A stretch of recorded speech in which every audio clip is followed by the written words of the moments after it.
Do you want to have aim like this guy? Cool, then you have to stop comparing yourself to him. This is a really hard concept for many people to gather, but your aim doesn't suck. You're just not TenZ.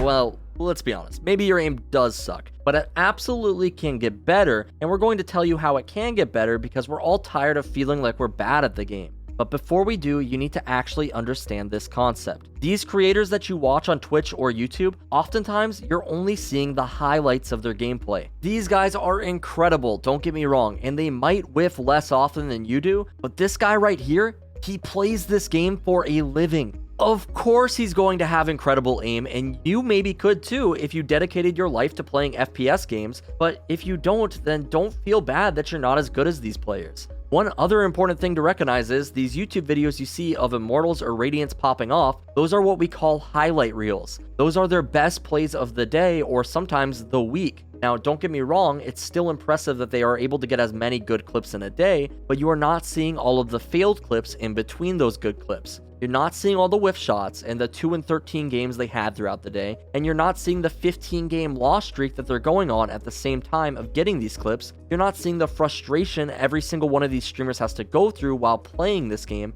And trust me, I've spoken to a lot of these streamers. Valorant is a very frustrating game for everyone. It's not like you get incredible aim and then the game gets easier. The problem is you start going against other players who also have incredible aim. And then in many ways, it's even less fun. The truth is, if you get good aim, guys, you'll hate what you become.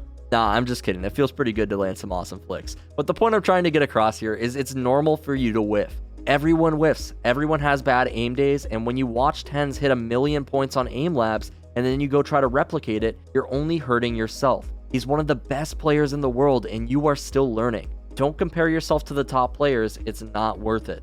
And then remember, there will always be somebody better than you. Rather than comparing yourself to them, think about how you can learn from them. I was in a game with a large esports personality recently, and I'm not going to say who it was because they were kind of toxic, but my duo I remember saying, I just wish I had the aim of TenZ. And that esports personality said, it wouldn't matter, TenZ is just smarter than you. And I mean, it was a kind of rude thing to say, but also, yeah, true, TenZ is a lot smarter than 99% of the players in this game. And it's not just that he has good aim, that's the thing a lot of players fail to see. For many of you, the problem likely isn't that you have bad aim, the problem is that you're taking gunfights that are not even reasonable for you to win in the first place. Have you ever played the Fallout games with the VAT system? If you have, you maybe know what I'm talking about, but if you haven't, I'll explain it really fast. Basically, every time you activate your advanced targeting system in Fallout, it freezes the game and you can target enemies on your screen. It will give you a percentage likelihood that you will hit the shot based off of all the RNG, and then once you hit confirm, your player will shoot. Sometimes that percentage is as high as like 90% chance of hitting.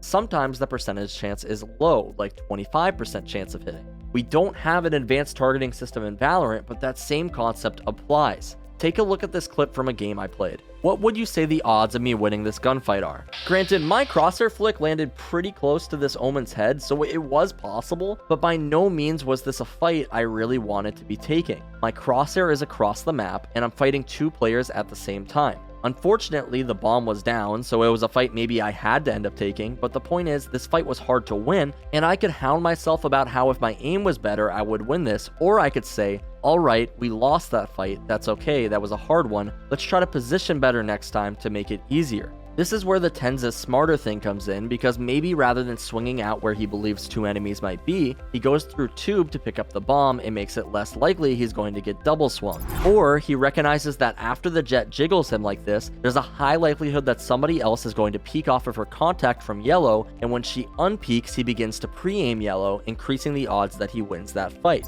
These are the things that make pro players smarter than people like me. When they see something like this, they are ahead of the game and they know what's about to happen. Whereas for myself, something like this happens to me and then afterwards I go, oh yeah, I guess that makes sense. Now take a look at this next clip. What do you think the odds are that I win these gunfights? Well, the answer is probably pretty high considering one of the players was not even looking at me and the other one was fighting my teammate when I swung her. This is the answer to why is your aim terrible in Valorant.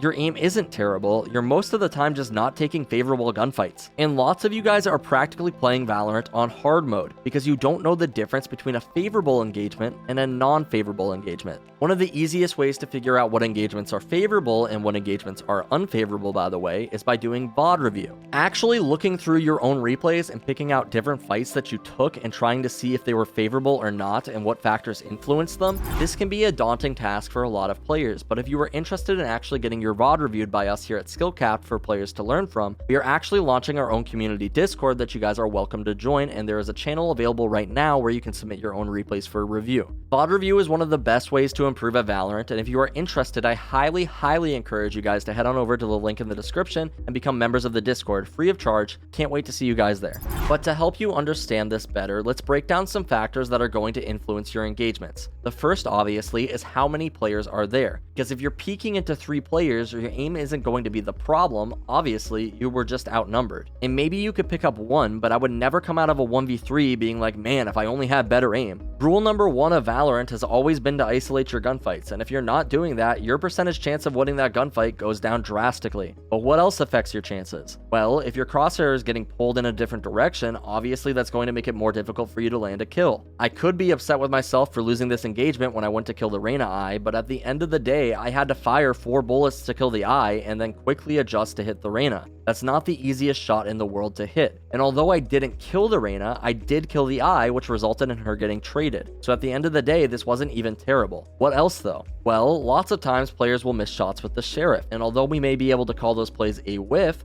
at the end of the day, the Sheriff is not an easy gun to use. Yeah, we can still call it a whiff, but obviously if you have a Sheriff, your odds of winning a gunfight are probably lower than if you have a Vandal or a Phantom. So yeah, if you sit in a corner and whiff 6 Sheriff shots on a moving target, maybe you'll feel bad, but I encourage you to shake it off and recognize that those things happen. The game is hard and you're going to whiff shots, but the important thing is that you're putting yourself in a position to take gunfights that have a high percentage chance of winning. These are gunfights that play off of your teammate's position, and these are gunfights that capitalize on opportunities your utility makes. These are gunfights created by catching your opponents off guard and outsmarting them, and these are gunfights where you catch an opponent in a bad position and decide to capitalize on it. And lastly, these are gunfights from angles that enemies are not expecting you to be at. Off angles are one of the top ways to increase the favorability of a 1v1 engagement, and there's a reason we mention them so much on this channel. It's because they really work. Moving on to the last thing that makes your aim terrible in Valorant though, and this is a real problem for most players, you're probably practicing your aim wrong. Listen guys, aim training is boring, I get it, and sadly, generally with stuff like this, the ways to make it fun generally aren't the most effective ways to practice. If you're sitting in aim labs playing grid shot and trying to be as fast as possible while averaging a 60% accuracy, you're not doing yourself any favors. Because you know what that means if you have a 60% accuracy? It means you're teaching your brain that it's okay to miss 40% of your shots as long as you can shoot faster. You know what we call a 60% accuracy in school? You call that failing.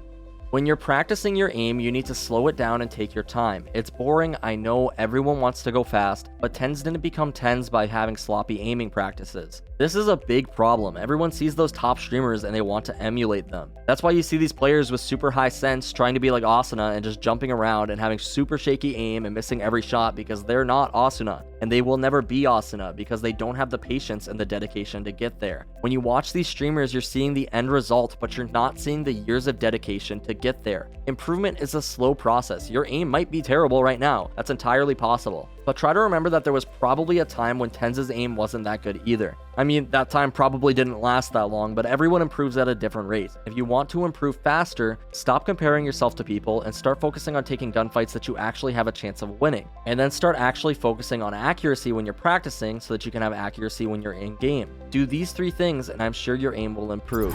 Speaking of which, if you want to see more about what a Radiant player's positioning looks like, we recently got a whole bunch of new Smurf commentaries over on the website. Here we have actual Radiant players walking you through how you can position to carry in your ranked games. If you want to check this out, our website is also backed by our rank improvement guarantee, so it's literally no risk to try it out. Feel free to check that out in the description down below. I hope this video was helpful to give you all some insight on the sorts of things that are actually affecting your aim. So many players believe their aim is terrible, but it's actually just other factors that are affecting them, and it's really disheartening to see. If you guys did want to get your VOD reviewed by us though, feel free to check out the new community Discord in the description below. And other than that, that's going to do it for this video. As always, my name's King, and we here at Skillcapped want to thank you all for watching. We'll catch you in the next one.